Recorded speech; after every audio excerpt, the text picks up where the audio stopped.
Welcome to this explainer, everyone. Today, we're taking a deep dive into a question we almost never stop to ask ourselves. Who actually invented money? And how in the world did it evolve into the digital ecosystems we're all using today?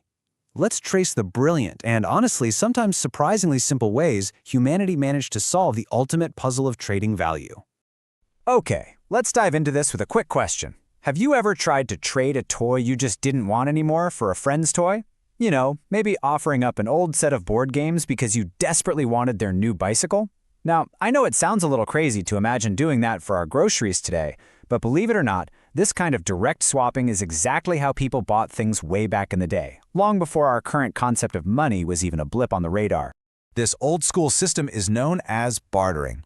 Simply put, it means trading goods or services for other goods or services entirely without using money.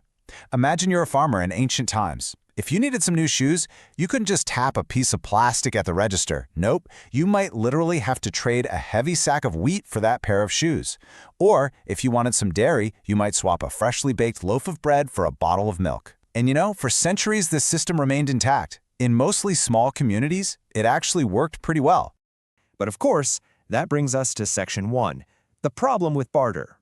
As human societies grew more complex and people started traveling farther, that simple bartering system hit a massive wall. First off, not all goods or services were easily divisible. Think about it. If you had a cow, but you only wanted a single apple, you couldn't exactly split livestock into fractions to make a fair trade, right? Second, there was no easy way to determine an exact standardized value. Like, exactly how many loaves of bread equal one pair of shoes. Because of this, humanity was in desperate need of a better medium of exchange. So, the crucial point here is that people needed a specific checklist of traits to fix the glaring bugs of the barter system. To trade effectively, a medium of exchange had to hit 4 exact requirements. First, it had to be mutually valuable, meaning everyone agreed it was actually worth something. Second, it had to be easily calculated. Third, reproducible. And finally, it basically had to be storable for a long period of time without rotting. So yeah, unlike that loaf of bread. Which brings us to Section 2, the first physical currencies. This is the era where physical objects began to replace raw goods as the standard for trade.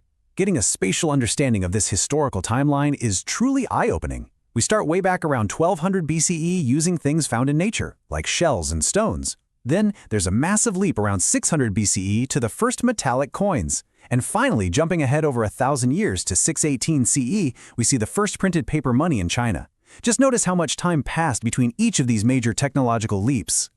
Let's zoom in on that very first leap.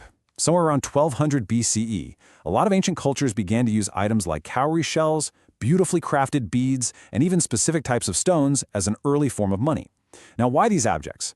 Well, because they perfectly solved the barter problem. They were small, highly portable, and remarkably easy to trade. Plus, crucially, they held a consistent value across communities, which made them absolutely ideal for exchanging goods and services without having to drag around huge sacks of grain. Moving right along to Section 3, the heavy metal problem. Shells and beads were great, sure, but as civilization really started to scale up, we needed a serious upgrade. We needed something durable and universally standardized.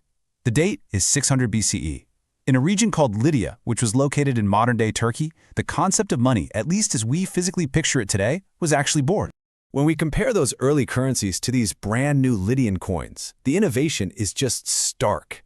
Early currencies were mostly just found items from nature, right? But Lydian coins were intentionally manufactured. They were made from a highly specific, standardized mixture of gold and silver. Even more brilliantly, they were stamped with various images and symbols to officially signify their exact value. Soon enough, these coins became wildly popular and were adopted by civilizations all over the world. But as always, with every great solution comes a totally new set of challenges. As global trade boomed, merchants discovered a massive logistical hurdle. Coins were far too heavy to carry. Imagine being a wealthy merchant traveling all the way across a continent. Transporting boxes of heavy metal was incredibly inconvenient, really loud, and honestly dangerous. The physical weight alone was literally slowing down the velocity of business. And that leads us to Section 4, the paper money solution. This next big shift wasn't just some abstract economic idea.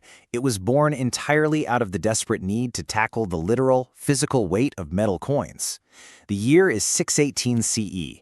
The Chinese had recently invented paper, and they smartly decided to leverage this lightweight marvel to solve the world's heavy metal problem. Here is exactly how the very first paper money system worked. Step 1. Merchants would deposit their heavy coins with trustworthy individuals, like local goldsmiths. Step 2. In return, they received a lightweight paper receipt verifying their vaulted assets. Step 3. Merchants quickly realized they didn't need to retrieve their coins to buy things. They could just trade the paper receipt directly. It was a massive leap in convenience that eventually laid the groundwork for the exact cash we use today. Now, what's really interesting about this is a surprising twist regarding the cash sitting in your wallet right now. Did you know paper money is not actually paper? No, really, it's true. Let's look at the actual truth behind the bills we carry every day. What it sounds like, of course, is that it's made from tree pulp, kind of like notebook paper. But what it actually is fabric. Modern paper money is made from a highly durable blend of cotton and linen is an incredibly tough cloth derived from the flax plant. So when you hand over a dollar bill, you're actually handing over a small, highly decorated piece of cloth. Crazy, right? Finally, let's look at Section 5, the digital transformation. The face of money certainly didn't stop with cloth bills. We're moving past physical objects altogether. And this brilliantly illustrates just how sophisticated our modern financial systems have become. We buy things online instantaneously using computer chips. We're constantly paying for items at the store using just our phones. We've adapted yet again for ultimate convenience, literally turning our money into nothing more than digital data flying through the air. Which leaves us looking forward. As we fully enter the era of digital money, what will the future of value look like as it continues to adapt and transform right along with us? Will it be entirely invisible? Will physical cash become as obsolete as trading a sack of wheat for a pair of shoes?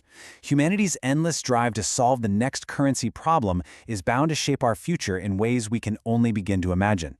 Thank you so much for joining me on this explainer, and keep questioning the world around you.